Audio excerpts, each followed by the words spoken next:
नमस्ते नमस्ते। नमस्ते नमस्ते। प्रणाम प्रणाम सेंसे, प्रणाम सेंसे। प्रणाम प्रणाम प्रणाम प्रणाम प्रणाम। शुरू करें। हम्म। पृष्ठ संख्या 796, अध्याय एकोननवतितमः सर्गः। बुध और इला का समागम तथा पुरुरवा की उत्पत्ति। किम पुरुष जाति की उत्पत्ति का यह प्रसंग सुनकर लक्ष्मण और भरत दोनों ने महाराज श्री राम से कहा, यह तो बड़े आश्चर्य की बात है।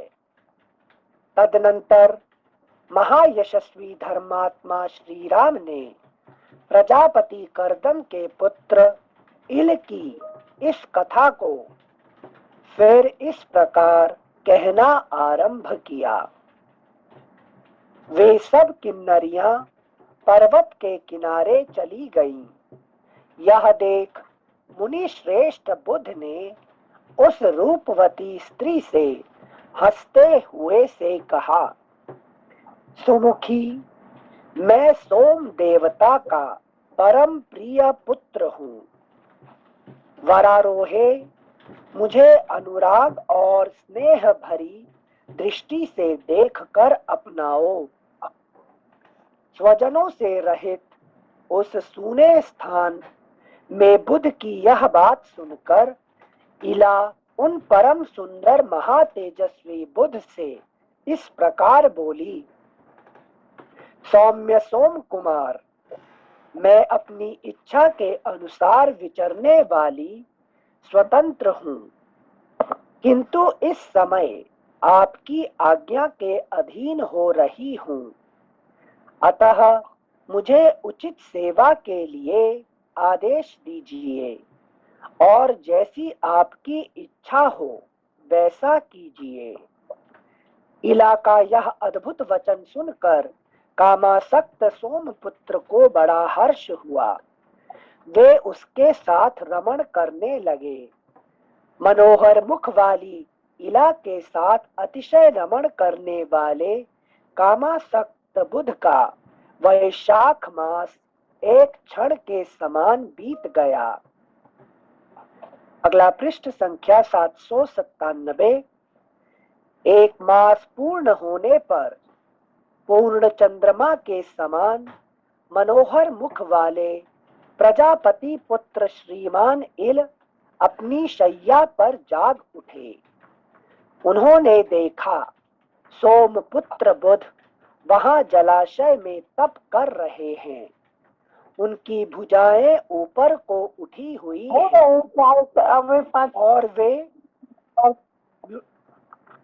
और वे निराधार खड़े हैं। उस समय राजा ने बुध से पूछा। श्लोक संख्या 10 फिर से पढ़ रहे हैं। उन्होंने देखा सोमपुत्र बुध वहां जलाशय में तप कर रहे हैं। उनकी भुजाएं ऊपर को उठी हुई हैं और वे निराधार खड़े हैं। उस समय राजा ने बुध से पूछा, भगवन, मैं अपने सेवकों के साथ दुर्गम पर्वत पर आ गया था, परंतु यहाँ मुझे अपनी वह सेना नहीं दिखाई देती है। पता नहीं वे मेरे सैनिक कहाँ चले गए। राजर्षि इल की स्त्रीत्व प्राप्ति विषयक स्मृति नष्ट हो गई थी। उनकी बात सुनकर बुध उत्तम वाणी द्वारा उन्हें सांत्वना देते हुए यह शुभ वचन बोले, राजन, आपके सारे सेवक ओलों की भारी वर्षा से मारे गए। आप भी आंधी पानी के भय से पीड़ित हो इस आश्रम में आकर सो गए थे। वीर, अब आप धैर्य धारण करें, आपका कल्याण हो। आप निर्भय और निश्चिंत होकर फल मूल का आहार करते हुए यहाँ सुख पूर्वक निवास कीजिए। बुध के इस वचन से परम बुद्धिमान राजा इल को बड़ा आश्वासन मिला, परंतु अपने सेवकों के नष्ट होने से वे बहुत दुखी थे। इसलिए उनसे इस प्रकार बोले, ब्राह्मण, मैं सेवकों से रहित हो जाने पर भी राज्य का परित्याग नहीं करूंगा। अब क्षण भर भी मुझसे यहाँ नहीं रहा जाएगा, अतः मुझे जाने की आज्ञा दीजिए। ब्राह्मण, मेरे धर्म परायण ज्येष्ठ पुत्र बड़े यशस्वी हैं। उनका नाम शशबिंदु है। जब मैं वहां जाकर उनका अभिषेक करूंगा, तभी वे मेरा राज्य ग्रहण करेंगे। महातेजस्वी मुने, देश में जो मेरे सेवक और स्त्री पुत्र आदि परिवार के लोग सुख से रह रहे हैं, उन सबको छोड़कर मैं यहाँ नहीं ठहर सकूंगा। अतः मुझसे ऐसी कोई अशुभ बात आप ना कहें, जिससे स्वजनों से बिछुड़कर मुझे यहाँ दुख पूर्वक रहने के लिए विवश होना पड़े। राजेंद्र इल के ऐसा कहने पर बुध ने उन्हें सांत्वना देते हुए अत्यंत अद्भुत बात कही। राजन, तुम प्रसन्नता पूर्वक यहाँ रहना स्वीकार करो। कर्दम के महाबली पुत्र, तुम्हें संताप नहीं करना चाहिए। जब तुम 1 वर्ष तक यहाँ निवास कर लोगे, तब मैं तुम्हारा हित साधन करूंगा। पुण्यकर्मा बुध का यह वचन सुनकर उन ब्रह्मवादी महात्मा के कथनानुसार राजा ने वहां रहने का निश्चय किया। वे 1 मास तक स्त्री होकर निरंतर बुध के साथ रमण करते और फिर 1 मास तक पुरुष होकर धर्मानुष्ठान में मन लगाते थे। तदनंतर 9वें मास में सुंदरी इला ने सोमपुत्र बुध से एक पुत्र को जन्म दिया, जो बड़ा ही तेजस्वी और बलवान था। उसका नाम था पुरूरवा। उसके उस महाबली पुत्र की अंग कांति बुध के ही समान थी। वह जन्म लेते ही उपनयन के योग्य अवस्था का बालक हो गया। इसलिए सुंदरी इला ने उसे पिता के हाथ में सौंप दिया। वर्ष पूरा होने में जितने मास शेष थे, उतने समय तक जब जब राजा पुरुष होते थे, तब तब मन को वश में रखने वाले बुध धर्मयुक्त कथाओं द्वारा उनका मनोरंजन करते थे। इस प्रकार श्री वाल्मीकि निर्मित आर्ष रामायण आदि काव्य के उत्तर कांड में 89वां सर्ग पूरा हुआ। अगला पृष्ठ संख्या 798। 90तमः सर्गः। अश्वमेध के अनुष्ठान से इला को पुरुषत्व की प्राप्ति। श्री रामचंद्र जी जब पुरूरवा के जन्म की अद्भुत कथा कह गए, कुछ पूछ रहे सोनाली जी? हाँ अनिल सन, 1 मिनट सुनाई दे रहा है? बहुत कम आवाज आ रही है लोपा जी आपकी। अभी ठीक है? हाँ ओके। मेरा एक प्रश्न है सिंसे यहाँ। तो ये जो इला ने जो यज्ञ किए, अश्वमेध के यज्ञ किए, वो पुरुषत्व की प्राप्ति के लिए, मतलब मैं आध्यात्मिक नहीं, आधि भौतिक के बारे में सोच रही हूँ। तो ये जो स्टोरी कहानी शुरू हुआ कि लक्ष्मण जी ने राम जी को बता रहे हैं, तो इनका जो यज्ञ करने का है अश्वमेध यज्ञ पुरुषत्व की प्राप्ति के लिए, बट राम जी का तो यज्ञ अश्वमेध यज्ञ करने का उद्देश्य है कुछ दूसरा है। तो ये दोनों कहानी में क्या रिलेशन, संपर्क है? ये कहते, ये राम जी बता रहे हैं कि कौन कौन राजा ने, कौन कौन व्यक्ति ने लेकिन अश्वमेध यज्ञ करके क्या क्या फायदा प्राप्त किए हैं, है कि नहीं, क्या उनका क्या क्या फायदा हुआ है, ये बता रहे हैं। ठीक है ना। पहले बताए किसके बारे में, इंद्र के बारे में। इंद्र ने अश्वमेध यज्ञ करके वो अपना है कि नहीं जो पाप से मुक्त होके वो अपना पुनः राज्य प्राप्ति कर लिए, है कि नहीं। कॉन्टेक्स्ट में ये बदलता रहता है। अभी यहाँ पे मेनली आध्यात्मिक हिसाब से आप समझिए उसमें कि हमने हमारा खुद की ये जो पुरुषत्व और 1 महीने का पुरुषत्व और 1 महीने जो स्त्रीत्व प्राप्ति होता है, ये हम कभी कभी क्या करते हैं, ये एनजीओ में चले जाते हैं लाइफ, हाँ कभी कभी पुरुष बन जाते हैं कि नहीं, धर्म में चले जाते हैं, कभी कभी धर्म का आचरण करते हैं, ज्ञान में आ जाते हैं, और फिर हम क्या करते हैं, फिर हम चले जाते हैं एंजॉय करने के लिए। मतलब 24 घंटा में हम 1 घंटे की आधा घंटा पुरुष बनते हैं, फिर 23 घंटा 30 मिनट प्रकृति बन जाते हैं ये।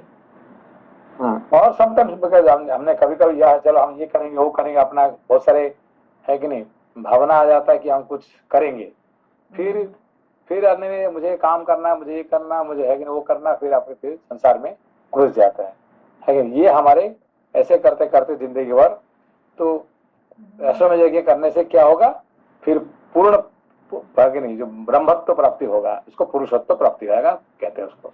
तो अगर आप ये सेंस से आध्यात्मिक हिसाब से ले रहे हैं तो ये भी अश्वमेध की यज्ञ का भी यहाँ आध्यात्मिक अर्थ लेना पड़ेगा क्या? मतलब कि इंद्रियों को बस में करके तो हम पुरुषत्व की प्राप्ति करेंगे, ये ऐसे सोचना चाहिए क्या?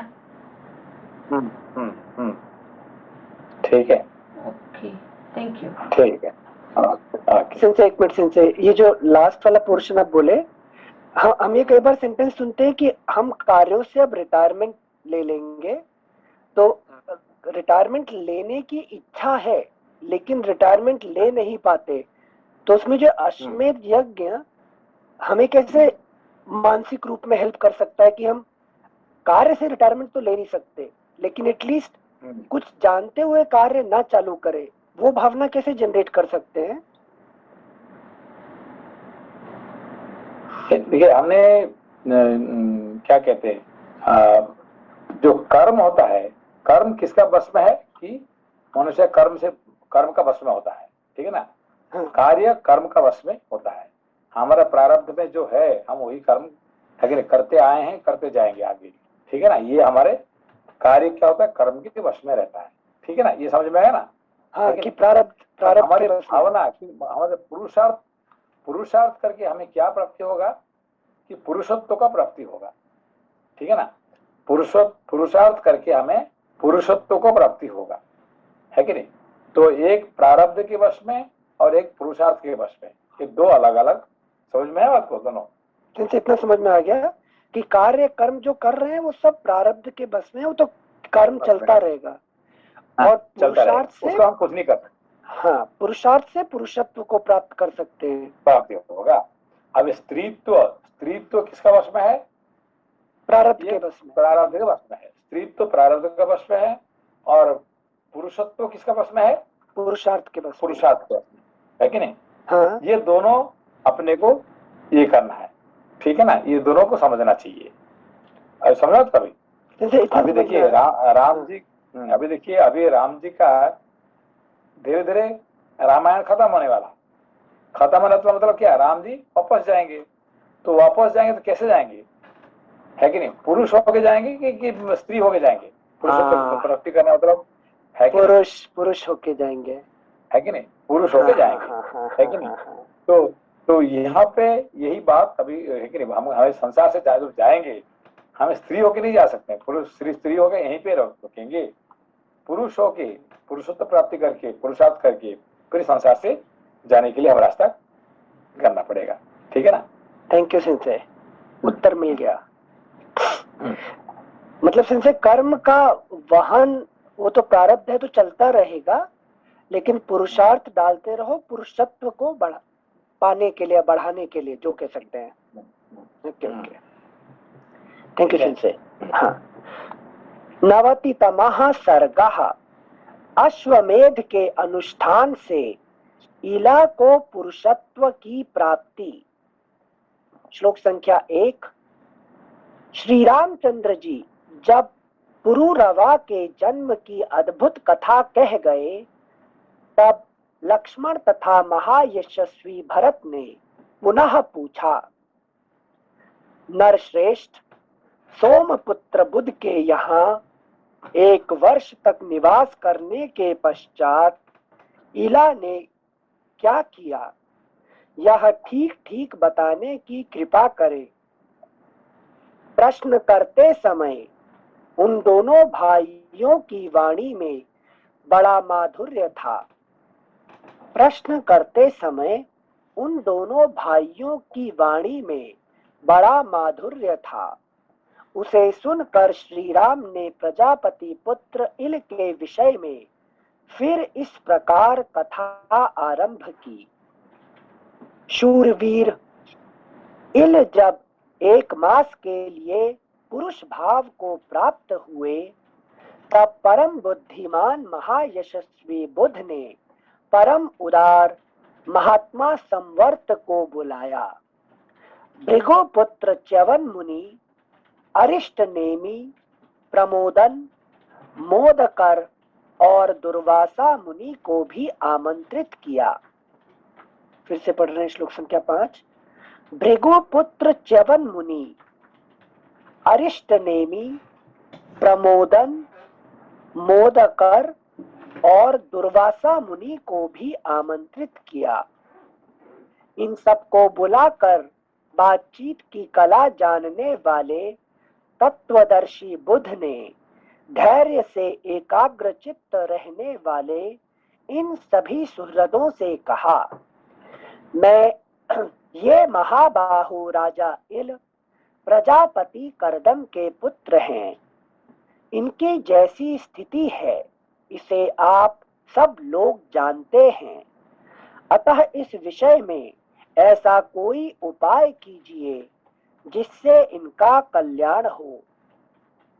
वे सब इस प्रकार बातचीत कर ही रहे थे कि महात्मा द्विजों के साथ महातेजस्वी प्रजापति करदम भी उस आश्रम पर आ पहुंचे। साथ ही पुलस्त्य, क्रतु, वषटकार तथा महातेजस्वी ओमकार भी उस आश्रम पर पधारे। महातेजस्वी ओमकार भी उस आश्रम पर पधारे। परस्पर मिलने पर वे सभी महर्षि प्रसन्न चित्त हो बाहली देश के स्वामी राजा इल का हित चाहते हुए भिन्न भिन्न प्रकार की राय देने लगे। तब करदम ने पुत्र के लिए अत्यंत हितकर बात कही। ब्राह्मणों, आप लोग मेरी बात सुने। जो इस राजा के लिए कल्याणकारी होगी, जो इस राजा के लिए कल्याणकारिणी होगी, मैं भगवान शंकर के सिवा दूसरे किसी को ऐसा नहीं देखता जो इस रोग की दवा कर सके, तथा अश्वमेध यज्ञ से बढ़कर दूसरा कोई ऐसा यज्ञ नहीं है जो महात्मा महादेव जी को प्रिय हो,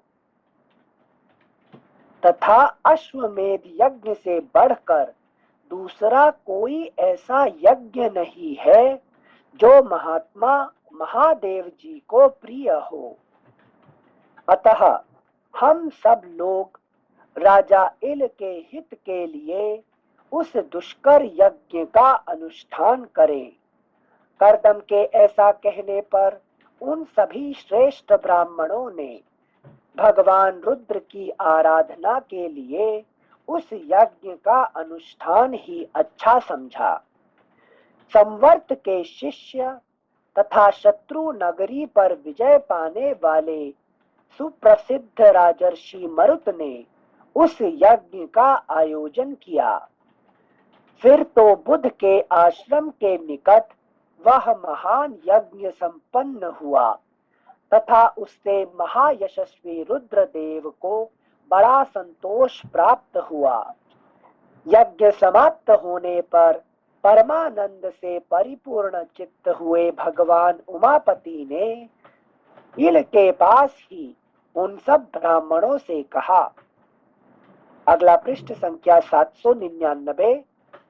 द्विज श्रेष्ठ गण, मैं तुम्हारी भक्ति तथा इस अश्वमेध यज्ञ के अनुष्ठान से बहुत प्रसन्न हूँ। बताओ मैं बाहलिक नरेश इल का कौन सा शुभ एवं प्रिय कार्य करूं। देवेश्वर शिव के ऐसा कहने पर वे सब ब्राह्मण एकाग्र चित्त हो उन देवाधिदेव को इस तरह प्रसन्न करने की चेष्टा करने लगे जिससे नारी इला सदा के लिए पुरुष इल हो जाए, जिससे नारी इला सदा के लिए पुरुष इल हो जाए। तब प्रसन्न हुए महातेजस्वी महादेव जी ने इला को सदा के लिए पुरुषत्व प्रदान कर दिया और ऐसा करके वे वहीं अंतर्धान हो गए। अश्वमेध यज्ञ समाप्त होने पर जब महादेव जी दर्शन देकर अदृश्य हो गए तब वे सब दीर्घदर्शी ब्राह्मण जैसे आए थे वैसे लौट गए। राजा इल ने बाहलिक देश को छोड़कर मध्य देश में गंगा यमुना के संगम के निकट एक परम उत्तम एवं यशस्वी नगर बसाया जिसका नाम था प्रतिष्ठानपुर। फुटनोट प्रयाग से पूर्व गंगा के तट पर बसा हुआ वर्तमान झूसी नामक स्थान ही प्राचीन काल का प्रतिष्ठानपुर है।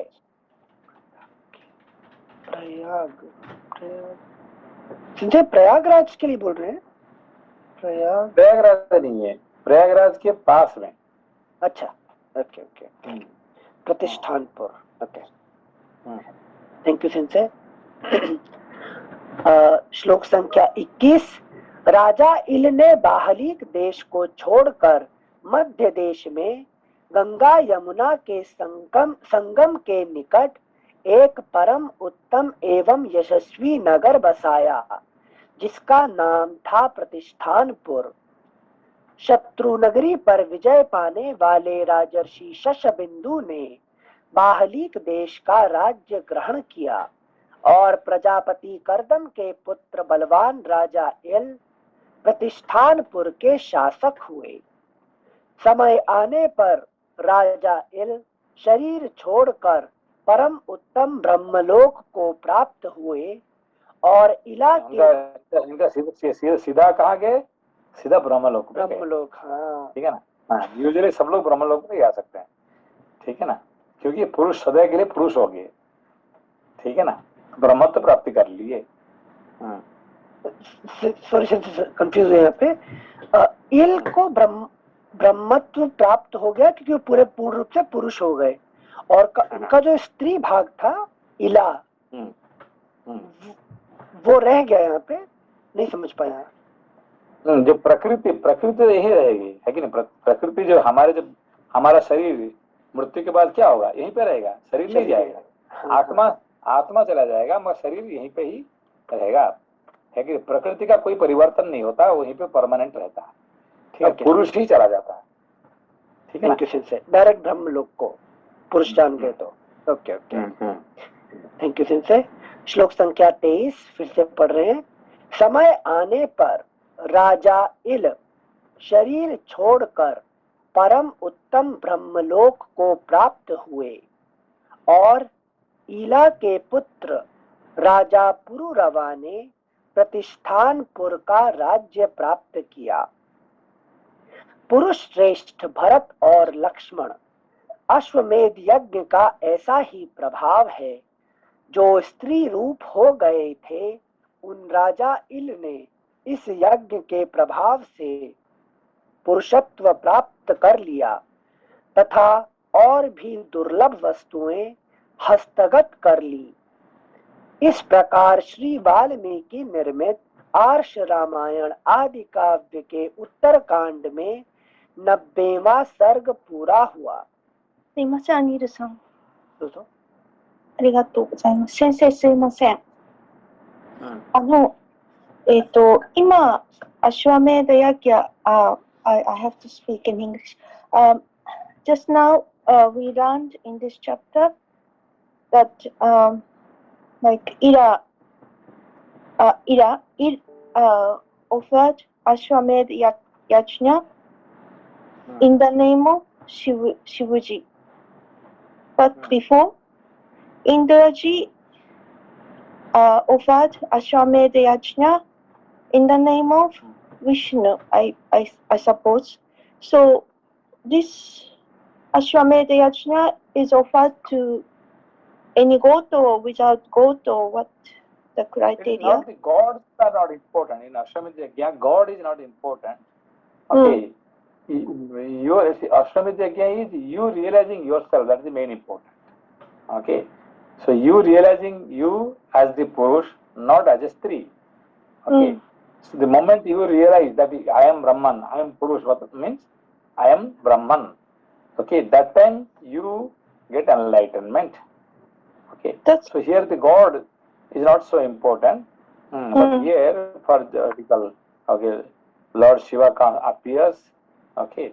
But Lord Shiva is also the Purush Brahman. Okay. In the sense of Brahman. Okay, so I suppose whatever the situation is, according to the situation, maybe if it's appropriate, then like any god's name are given. But basically, like Sensei told us that this is like Ashwamedh Yajna's main realization. It is purifying your senses, purifying your mind, and getting enlightenment. This is what is said in the Ashwamedh Yajna. Okay. Arigatou gozaimasu. Thank you very much. Okay. Since in current context आप जो भी explain किए, getting enlightenment वहां तक समझ में आया अश्वमेध यज्ञ, purifying senses, getting enlightenment, लेकिन enlightenment के बाद भी उन senses का उपयोग करते रहेंगे ना? हाँ, यूजुअली एनलाइटनमेंट होने के बाद, रियल एनलाइटनमेंट होने का मतलब और बाकी again you will not go back to the old because the Stritva finished. Okay. Stritva finishes, so you don't get back. Okay. Okay. मतलब senses, pure senses can still be put to use for the right purpose, for the Purush purpose. अच्छा अच्छा. मतलब enlightenment is not मतलब physically मैं ब्रह्मलोक, not physically. I will not depart from this body and go to ब्रह्मलोक. वैसा नहीं ना? Enlightenment. No, that also in particular Adi Daivik, you can also go to Brahmalok also. Okay. अच्छा अच्छा. Thank you Sensei. नमस्ते संसार, आपने एक चीज बताए थे कि मतलब ये पुरुषत्व प्राप्त करने के बाद जो भी हम लोग कार्य करेंगे वो लोक संग्रह के लिए होगा ना? ये लोक संग्रह के लिए. ओके. लोक संग्रह. हाँ, तो पहले हम करते हैं कर्मयोग चित्त शुद्धि के लिए, फिर लोक संग्रह के लिए. ठीक है ना? थैंक यू संसार. ओके. Thank you Sensei. अगला अध्याय 1 सर्गः. श्री राम. अनिल जी. हाँ भैया. सेंसे ये जो पहले मतलब जो उनका पुरुषत्व था और जो इन्हें अश्वमेध यज्ञ के बाद जो पुरुषत्व प्राप्त हुआ वो एक्चुअली रियलाइजेशन उसको समझ सकते हैं. मतलब पहले तो वो सिर्फ पहले हम क्या थे? पहले हम पुरुष ही थे, मगर हम संसार में आने के बाद क्या हुए? स्त्रीत्व प्राप्त कर लिए, क्योंकि हमने भूल गए अपने आप को. ठीक है ना? तो स्त्रीत्व प्राप्त करने के बाद हम भूल जाते हैं, फिर दोबारा फिर अपना प्रयत्न करके पुरुषार्थ करके फिर पुरुषत्व को प्राप्ति करते हैं. ठीक है ना? एनलाइटनमेंट पहले हम पुरुष थे, स्त्री बन गए थे कुछ समय के लिए, फॉर द टाइम बीइंग, फिर हम पुरुष बन के फिर वापस जाएंगे. ठीक है? अच्छा. सेंसे वो जैसे आदि भौतिक में ये शिकार कर रहे थे उस समय, तब वो भूल गए थे एक्चुअली. जब वो शिकार करने में वो नहीं भूले थे. उनको श्राप दिया उन्होंने. शिव जी ने उनको स्त्री बना दिया है कि नहीं? क्यों? क्योंकि उनको है कि नहीं, जो कर्म कर रहे थे शिव जी को पसंद नहीं आया तो उसको पुरुष से उसको स्त्री बना दी, ठीक है ना। तो हम भी जो कर्म करते हैं संसार में आके, तो उससे हम स्त्री बन गए। अभी हम स्त्री बन के अभी भी हम स्त्री बन के ही पड़े हुए यहाँ पे, ठीक है ना। पुरुष बनने का मतलब एनलाइटनमेंट होना, पुरुष बनना, ठीक है। जी जी thank you. Thank you sensei. Sensei ये जो 14 में लिखा है कि राजर्षि मरुत ने उनका यज्ञ किया, जो संवर्त के शिष्य थे, तो इसमें इस तरह से क्यों बताया है कि दूसरे लोग यज्ञ कर रहे हैं और जो एक्चुअली तो अश्वमेध यज्ञ खुद को करना होता है, तो इसको कैसे समझेंगे?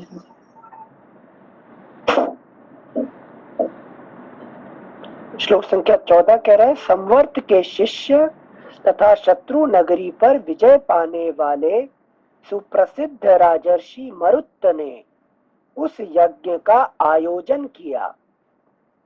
आयोजन मतलब यज्ञ किए खुद, आयोजन है कि नहीं, क्योंकि हम खुद नहीं कर पाते हैं, क्योंकि हम खुद भूले हुए हैं, तो किसी ने हमको हेल्प करता है कि नहीं। जैसे गुरु होते हैं, है कि नहीं, जो दूसरे ज्ञानी होते हैं हमें हेल्प करते हैं, ठीक है ना।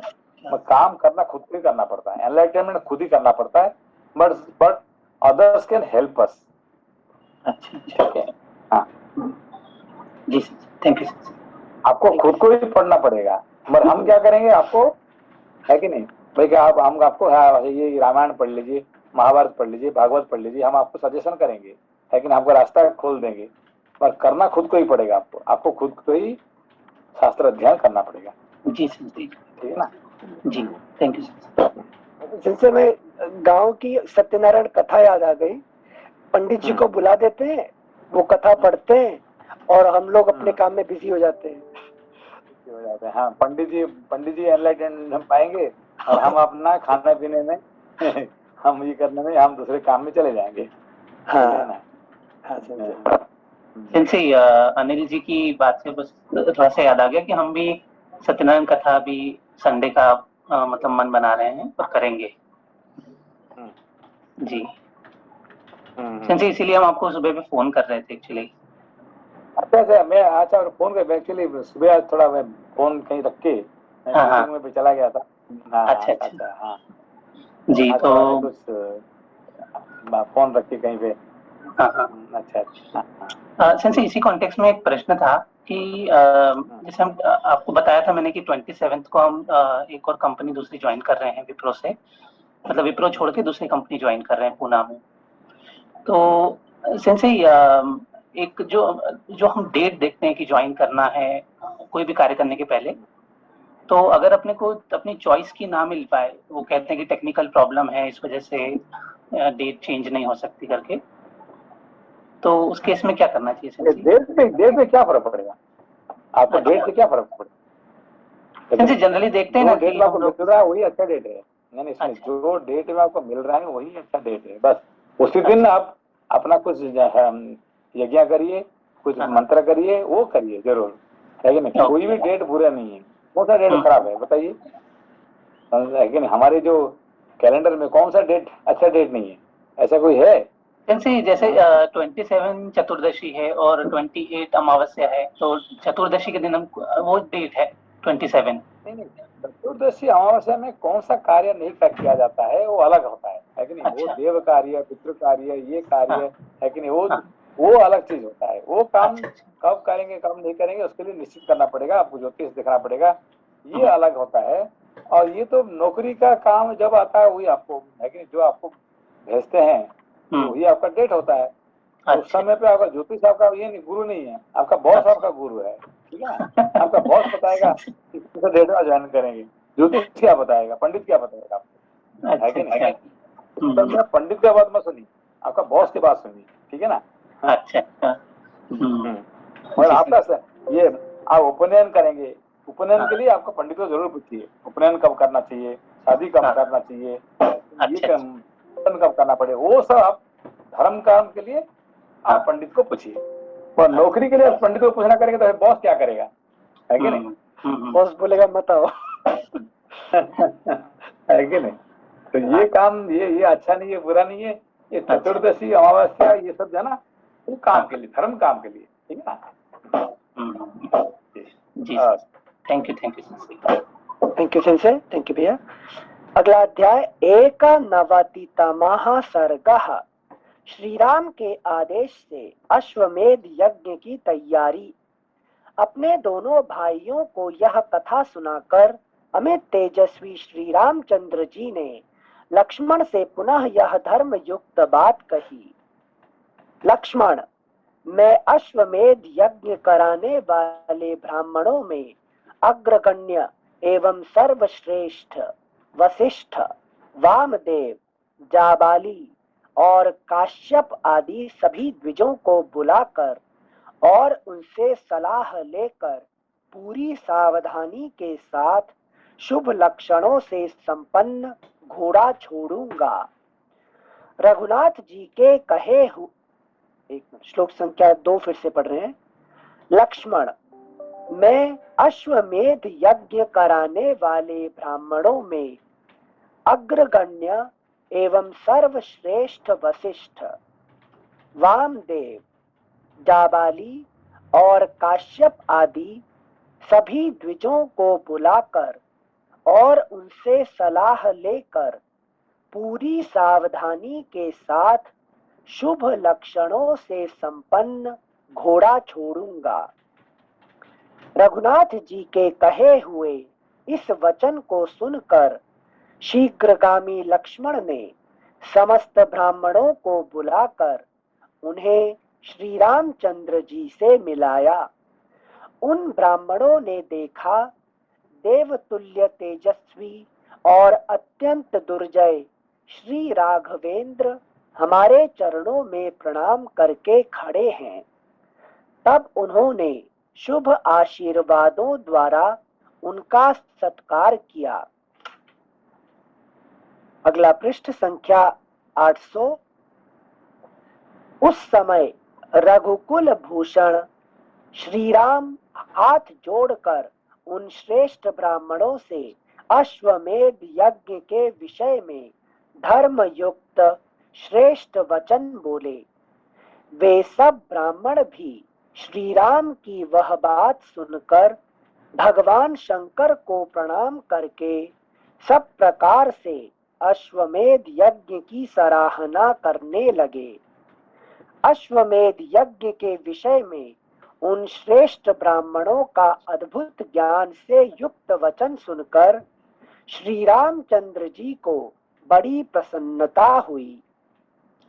उस कर्म के लिए उन ब्राह्मणों की स्वीकृति जानकर श्री राम लक्ष्मण से बोले, महाबाहो, तुम महात्मा वानर राज सुग्रीव के पास यह संदेश भेजो कि कपि श्रेष्ठ, तुम बहुत से विशाल काय वनवासी वानरों के साथ यहाँ यज्ञ महोत्सव का आनंद लेने के लिए आओ। तुम्हारा कल्याण हो। साथ ही अतुल पराक्रमी विभीषण को भी यह सूचना दो कि वे इच्छानुसार चलने वाले बहुत से राक्षसों के साथ हमारे महान अश्वमेध यज्ञ में पधारें। श्लोक संख्या 11 फिर से पढ़ रहे हैं। साथ ही अतुल पराक्रमी विभीषण को भी यह सूचना दो कि वे इच्छानुसार चलने वाले बहुत से राक्षसों के साथ हमारे महान अश्वमेध यज्ञ में पधारें। सिंसे ये समझ नहीं आया थोड़ा, इच्छानुसार चलने वाले बहुत से राक्षस, अगर इच्छा से ही चलेंगे तो राक्षस कैसे होंगे? यहाँ पे राक्षस उनको जो रक्षा करने वाले, यहाँ पर राक्षस को कहते हैं कि जो रक्षा करने वाले, जो रक्षा करते हैं, ठीक है ना। तो मतलब राक्षस जो बुरे काम करते हैं, है कि नहीं, उनको नहीं बुला के जो है कि नहीं, जो इंडिपेंडेंट है, मतलब जो अच्छे कर्म करते हैं, उनको वही राक्षस को बुलाओ यहाँ पे, जो रक्षा करेंगे। अच्छा, मतलब अश्वमेध यज्ञ में राक्षसों को भी इनविटेशन सबको दिया जाता है, इनविटेशन। हाँ, सबको दिया जाता, क्योंकि यहाँ पे उन लोग वो है कि नहीं, अभी जो बुरे राक्षस तो मर गए सब, है कि नहीं, अभी जो रावण बचे के हुए साथ। हैं सब एक विभीषण की सहाय कैटेगरी करने वाले। वाले। अच्छा अच्छा, तो उनको बुलाइए, ठीक है ना। हाँ, तो ये वो वाले रजस है जो सत्व के साथ जुड़े हैं, तो उनको बुला सकते जुड़े, हैं। ठीक है ना। अच्छा, हाँ, थैंक यू सिंसे। श्लोक संख्या 11 एक बार फिर से पढ़ रहे हैं। साथ ही अतुल पराक्रमी विभीषण को भी यह सूचना दो कि वे इच्छानुसार चलने वाले बहुत से राक्षसों के साथ हमारे महान अश्वमेध यज्ञ में पधारें। इनके सिवा मेरा प्रिय करने की इच्छा वाले जो महाभाग राजा हैं, वे भी यज्ञ भूमि देखने के लिए सेवकों सहित शीघ्र यहाँ आवे। लक्ष्मण, जो धर्मनिष्ठ ब्राह्मण कार्यवश दूसरे दूसरे देशों में चले गए हैं, उन सबको अपने अश्वमेध यज्ञ के लिए आमंत्रित करो। महाबाहो, तपोधन ऋषियों को तथा अन्य राज्य में रहने वाले स्त्रियों सहित समस्त ब्रह्मर्षियों को भी बुला लो। महाबाहो, ताल लेकर रंग भूमि में संचरण करने वाले सूत्रधार तथा नट और नर्तक भी बुला लिए जाएं। नैमिषारण्य में गोमती के तट पर विशाल यज्ञ मंडप बनाने की आज्ञा दो, क्योंकि वह वन बहुत ही उत्तम और पवित्र स्थान है। महाबाहु रघुनंदन, वहां यज्ञ की निर्विघ्न समाप्ति के लिए सर्वत्र शांति विधान प्रारंभ करा दो। नैमिषारण्य में सैकड़ों धर्मज्ञ पुरुष उस परम उत्तम और श्रेष्ठ महायज्ञ को देखकर कृतार्थ हों। धर्मज्ञ लक्ष्मण, शीघ्र लोगों को आमंत्रित करो और जो लोग आवे वे सब विधि पूर्वक तुष्ट पुष्ट एवं सम्मानित होकर लौटें। महाबली सुमित्रा कुमार, लाखों बोझ ढोने वाले पशु खड़े दाने वाले चावल लेकर और 10,000 पशु तिल, मूंगा, चना, कुल्थी, उड़द और नमक के बोझ लेकर आगे चले। इसी के अनुरूप घी, तेल, दूध, दही तथा बिना घिसे हुए चंदन और बिना पिसे हुए सुगंधित पदार्थ भी भेजे जाने चाहिए। भरत 100 करोड़ से भी अधिक सोने चांदी के सिक्के साथ लेकर पहले ही जाएं। भरत 100 करोड़ से भी अधिक सोने चांदी के सिक्के साथ लेकर पहले ही जाएं और बड़ी सावधानी के साथ यात्रा करें। मार्ग में आवश्यक वस्तुओं के क्रय विक्रय के लिए जगह जगह बाजारें भी लगनी चाहिए। अतः इसके प्रवर्तक, वणिक एवं व्यवसायी लोग भी यात्रा करें। समस्त नट और नर्तक भी जाएं। बहुत से रसोइये तथा सदा युवावस्था से सुशोभित होने वाली स्त्रियां भी यात्रा करें। अगला पृष्ठ संख्या 801। भरत के साथ आगे आगे सेनाएं भी जाएं।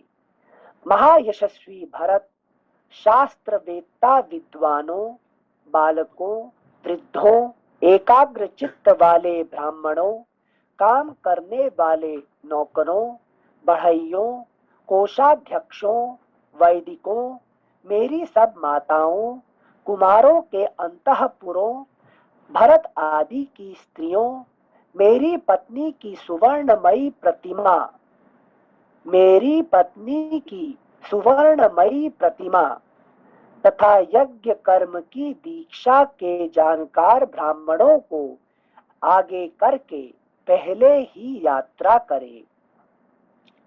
तत्पश्चात महाबली नरेश श्री राम ने सेवकों सहित महातेजस्वी नरेशों के ठहरने के लिए बहुमूल्य वास स्थान बनाने, खेमे आदि लगाने के लिए आदेश दिया तथा सेवकों सहित उन महात्मा नरेशों के लिए अन्न पान एवं वस्त्र आदि की भी व्यवस्था कराई। तदनंतर शत्रुघ्न सहित भरत ने नैमिषारण्य को प्रस्थान किया। उस समय वहां सुग्रीव सहित महात्मा वानर जितने भी श्रेष्ठ ब्राह्मण वहां उपस्थित थे, उन सबको रसोई परोसने का काम करते थे। स्त्रियों तथा बहुत से राक्षसों के साथ विभीषण उग्र तपस्वी महात्मा मुनियों के स्वागत सत्कार का काम संभालते थे। इस प्रकार श्री वाल्मीकि निर्मित आर्ष रामायण आदि काव्य के उत्तर कांड में 91वां सर्ग पूरा हुआ। सीता जी का तो नहीं आने से उनका स्वर्णमय प्रतिमा है कि नहीं, ठीक है ना। हाँ, मतलब उसके बिना यज्ञ नहीं हो सकता, नहीं हो सकता। Thank you सिंसे। द्विनवतितमः सर्गः। श्री राम के अश्वमेध यज्ञ में दान मान की विशेषता। इस प्रकार सब सामग्री पूर्ण रूप से भेजकर। यहाँ पे एक चीज पूछनी थी कि जब सुवर्णमय प्रतिमा होती है तो वो प्रतिमा क्या मतलब उसका क्या सेंस होता है? वो कुछ करने में तो सक्षम नहीं है वो प्रतिमा, तो किस तरह से वो योगदान करेगी इस यज्ञ में? ठीक है, सोने में कोई दोष नहीं होता है, ठीक है ना। सोने का प्रतिमा क्यों कहा गया? क्योंकि बाकी सब धातु में कुछ ना कुछ दोष रहता है, ठीक है ना। अच्छे होने जरूर होता है, उसमें बुरे भी रहता है, ठीक है ना। मगर स्वर्ण प्रतिमा, स्वर्ण में क्या होता है कि 1% भी कोई ये नहीं है कि नहीं सर। जैसे अब आप बर्तन, सारे बर्तन है, बर्तन में खाने से आपको कुछ फायदा होता है, कुछ नुकसान होता है कि नहीं। तो बहुत अच्छे से बर्तन है, मगर उसमें से कुछ ना कुछ प्रॉब्लम भी रहता है। और सोने का जो प्रतिमा जो बर्तन होते हैं उसमें क्या होता है, कोई भी ये नहीं होता है। यू कैन यूज, है कि नहीं, उसको जिंदगी भर इस्तेमाल कर सकते हैं और उसमें कोई आपको तकलीफ नहीं होगा। प्योरेस्ट मेटल है कि नहीं। प्योरेस्ट मेटल होने के कारण से उसको स्वर्ण कहा जाता है कि नहीं। उसमें कोई गलती नहीं, कोई ये प्रॉब्लम नहीं है कि नहीं। उसमें कोई साइड इफेक्ट नहीं है। बाकी सब जैसे पीतल में आप खाएंगे तो अच्छा बहुत जरूर है, और उसमें कुछ भी आप जैसे लेमन नहीं डाल सकते वहां पे, क्या होगा वो चेंज हो जाता है, हाँ, रिएक्ट करता है, यू विल गेट प्रॉब्लम, है कि नहीं। तो बहुत सारे मेटल में बहुत सारे इवन जो चांदी होता है वो भी that is also good, but still it has a metallic effect, है कि नहीं, साइड इफेक्ट है उसका जी। तो सोने में कोई साइड इफेक्ट नहीं है, 100% प्योर गोल्ड, प्योर मेटल है। इस संसार में उससे बढ़ के कोई तो ये नहीं है, क्या कहते, बेस्ट मेटल कोई नहीं है, ठीक है ना।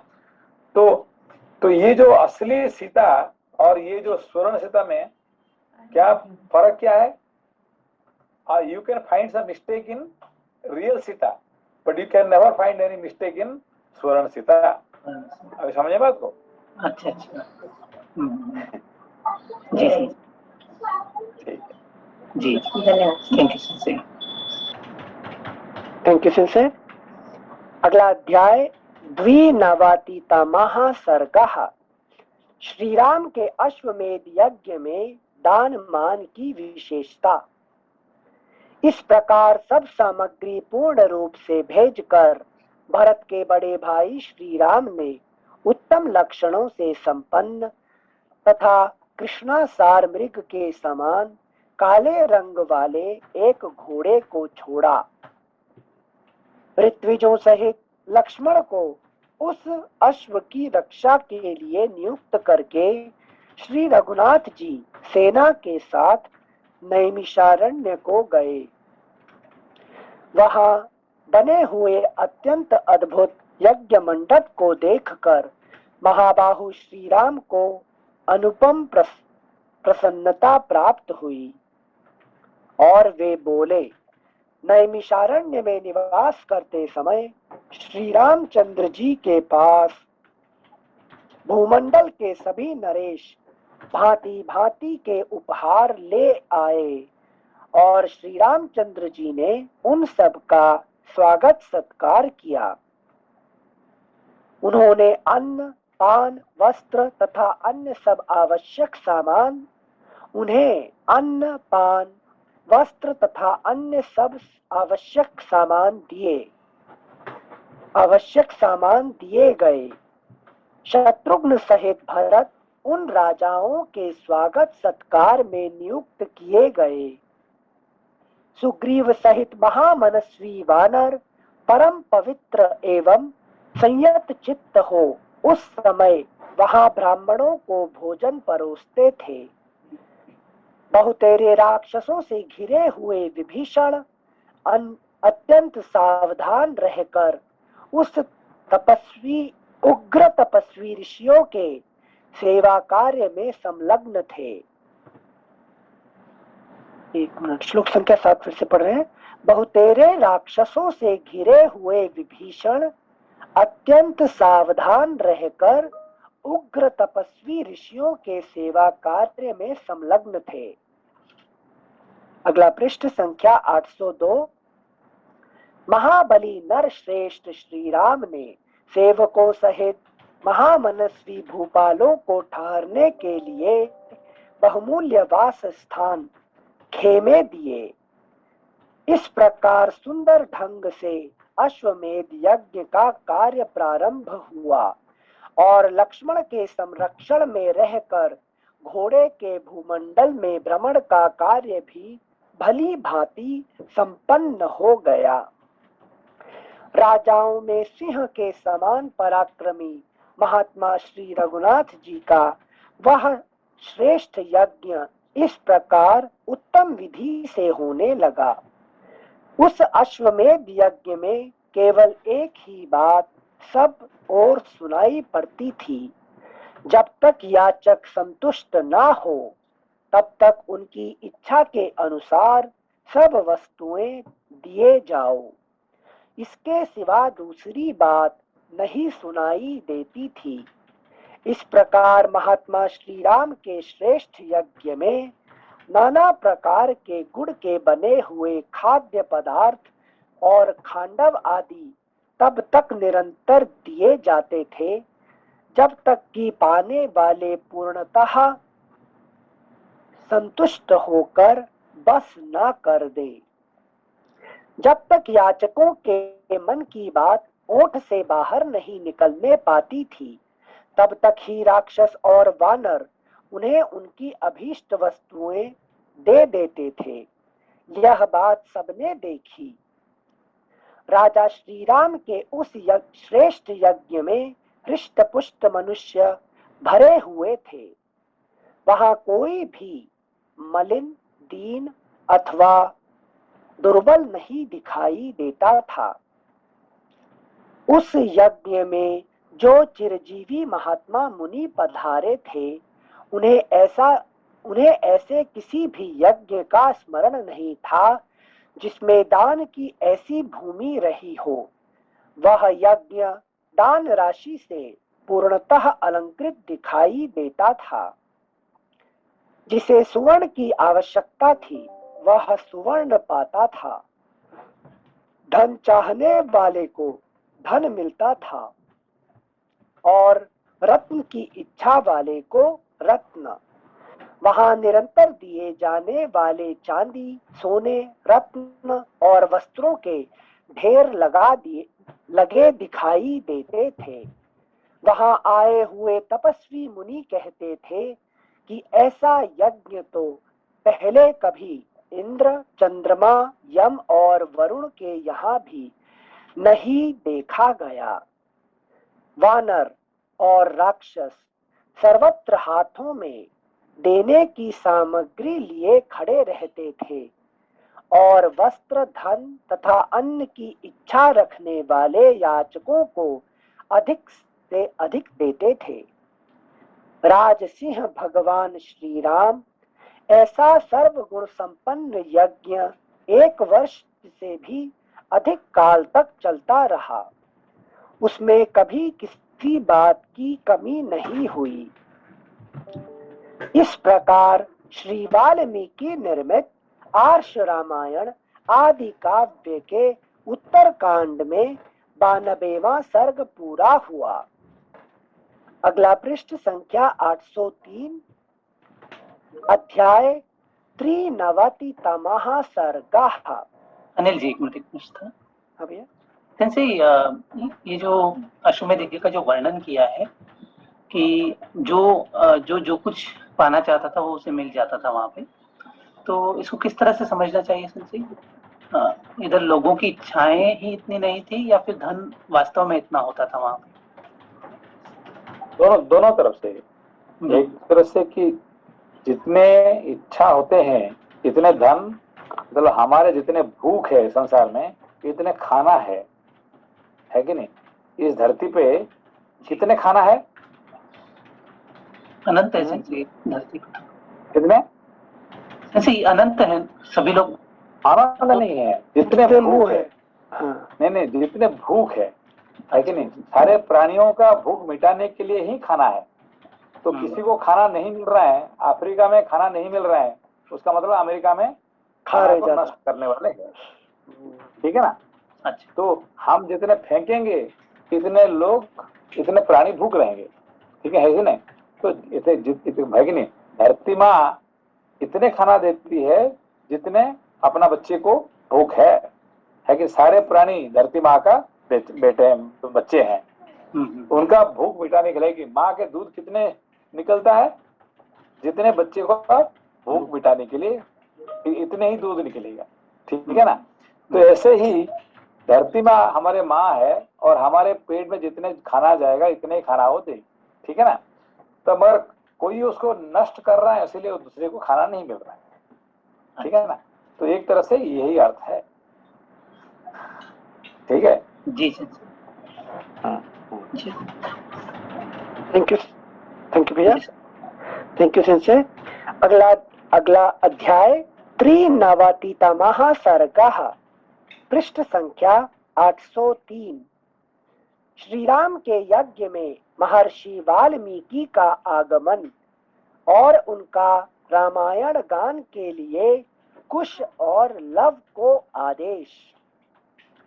इस प्रकार वह अत्यंत अद्भुत यज्ञ जब चालू हुआ, उस समय भगवान वाल्मीकि, यहाँ पे अभी उनको राम जी को कुछ मिलेगा ना, है कि नहीं? हाँ, एक साल तक किए, इतने दान किए, इतने किए, फिर उनको भी तो कुछ तो मिलेगा ही मिलेगा। बिल्कुल यज्ञ फल। ठीक है। Thank you sensei. श्लोक संख्या 1। इस प्रकार सेंसे, एक मिनट, हम जब भी यज्ञ करते हैं तो फल फिजिकल ही मिलता है और इसी जन्म में कंज्यूम करते हैं हम, ऐसा सोचना चाहिए। फल फिजिकल ही मिल ही जाता है कि आप यज्ञ करेंगे फल नहीं मिलेगा, ऐसा कोई हो ही नहीं सकता है। अच्छा, और वो फिजिकली ग्रॉस में ही मिलेगा? ग्रॉस में ही मिलेगा, ग्रॉस जरूर मिलेगा। ठीक है ना? Got it. Thank you sensei. श्लोक संख्या 1। इस प्रकार वह अत्यंत अद्भुत यज्ञ जब चालू हुआ, उस समय भगवान वाल्मीकि मुनि अपने शिष्यों के साथ उसमें शीघ्रता पूर्वक पधारे। उन्होंने उस दिव्य एवं अद्भुत यज्ञ का दर्शन किया और ऋषियों के लिए जो बाड़े बने थे उनके पास ही उन्होंने अपने लिए भी सुंदर पर्णशालाएं बनवाईं। वाल्मीकि जी के सुंदर बाड़े के समीप अन्न आदि से भरे पूरे बहुत से छकड़े खड़े कर दिए गए थे। साथ ही अच्छे अच्छे फल और मूल भी रख दिए गए थे। राजा श्री राम तथा बहुसंख्यक महात्मा मुनियों द्वारा भली भांति पूजित एवं सम्मानित हो महातेजस्वी आत्मज्ञानी वाल्मीकि मुनि ने बड़े सुख से वहां निवास किया। उन्होंने अपने हृष्ट पुष्ट 2 शिष्यों से कहा, तुम दोनों भाई एकाग्र चित्त हो, सब ओर घूम फिरकर बड़े आनंद के साथ संपूर्ण रामायण काव्य का गान करो। ऋषियों और ब्राह्मणों के पवित्र स्थानों पर, गलियों में, राजमार्गों पर तथा राजाओं के वास स्थानों में भी इस काव्य का गान करना। श्री रामचंद्र जी का जो गृह, क्यों कह रहे हैं, क्यों ऐसा बोले?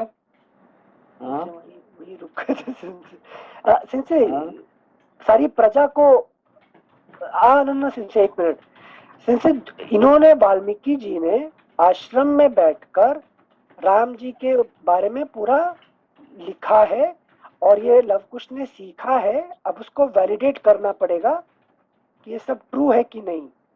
तो पूरा प्रजा के है, मगर दूसरी बात ये है, ये तो खुद ही कर सकते हैं ना वाल्मीकि जी। अब इनको कहने का कारण क्या है? लवकुश को ना, वो तो खुद ही पढ़ सकते हैं ना। लवकुश को कहने का क्या कारण है कि नहीं? क्योंकि लवकुश जो है ना, तुम है कि नहीं, अपना बाप के है कि नाम से बड़ा नहीं बनो, है कि नहीं? नहीं, बाप के नाम से बड़ा नहीं मत बनो, तुम अपना ही है कि नहीं। मेरा पिताजी राम है और वो महान व्यक्ति है तो इसलिए हम बड़े हैं, है कि नहीं? पिताजी का नाम से बड़ा मत बनो है कि खुद के कर्म से बनो, खुद के कर्म से बनो कि लोग पहचाने कि भाई तुम्हारा ग्रेट। अच्छा, तुम किसके बेटे हो? हाँ, तो भाई पता नहीं, हमें वो भी पता नहीं है, ठीक है। दुनिया कहे कि तुम ये भाई ऐसे बच्चा हो तो राम जी का बच्चा ही हो सकता है कि नहीं?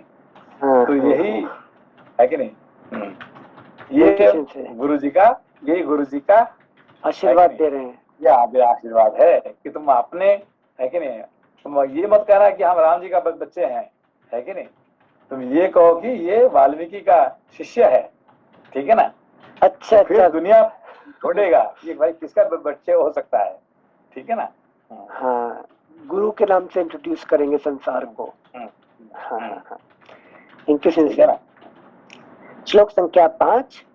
उन्होंने अपने हृष्ट पुष्ट 2 शिष्यों से कहा, तुम दोनों भाई एकाग्र चित्त हो, सब ओर घूम फिरकर बड़े आनंद के साथ संपूर्ण रामायण काव्य का गान करो।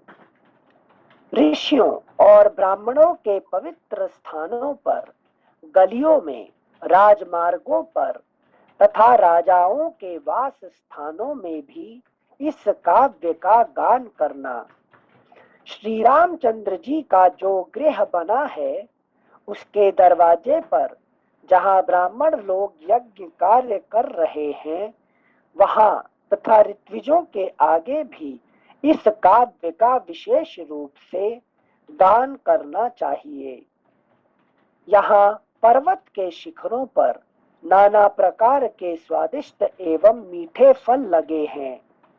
भूख लगने पर उनका स्वाद ले लेकर इस काव्य का गान करते रहना।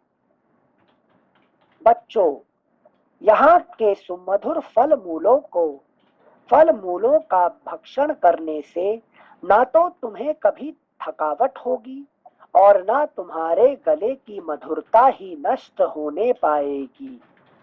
यदि महाराज श्री राम तुम दोनों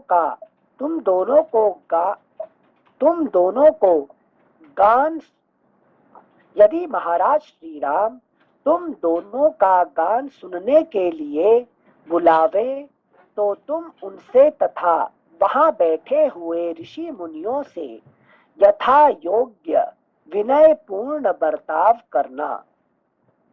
मैंने पहले भिन्न भिन्न संख्या वाले श्लोकों से युक्त रामायण काव्य के सर्गों का जिस तरह तुम्हें उपदेश दिया है, उसी के अनुसार प्रतिदिन 20-20 सर्गों का मधुर स्वर से गान करना। धन की इच्छा से थोड़ा सा भी लोभ न करना। आश्रम में रहकर फल मूल भोजन करने वाले वनवासियों को धन से क्या काम। यदि श्री रघुनाथ जी पूछे, बच्चों तुम दोनों किसके पुत्र हो, तो तुम दोनों महाराज से इतना ही कह देना कि हम दोनों भाई महर्षि वाल्मीकि के शिष्य हैं। ये वीणा के 7 तार हैं, इनसे बड़ी मधुर आवाज निकलती है। इसमें अपूर्व स्वरों का प्रदर्शन करने वाले ये स्थान बने हैं। इनके स्वरों को झंकृत करके मिलाकर सुमधुर स्वर में तुम दोनों भाई काव्य का गान करो और सर्वथा निश्चिंत रहो। आरंभ से ही इस काव्य का गान करना चाहिए। तुम लोग ऐसा कोई बर्ताव न करना जिससे राजा का अपमान हो, और राजा धर्म की दृष्टि से संपूर्ण प्राणियों का पिता होता है। अगला पृष्ठ संख्या 8। मतलब क्या क्या है, संपूर्ण प्राणी का पिता होते हैं, उसका तुम्हारा भी पिता है, ये मत भूलना, है कि नहीं? लेकिन राजा होने के नाते ये भी तो सबके पिता है, इसीलिए तुम्हारे पिता हो सकता है। ये नहीं कहा तुम्हारा नहीं पता है, ठीक है ना? Indirect messaging. Thank you सिंसे।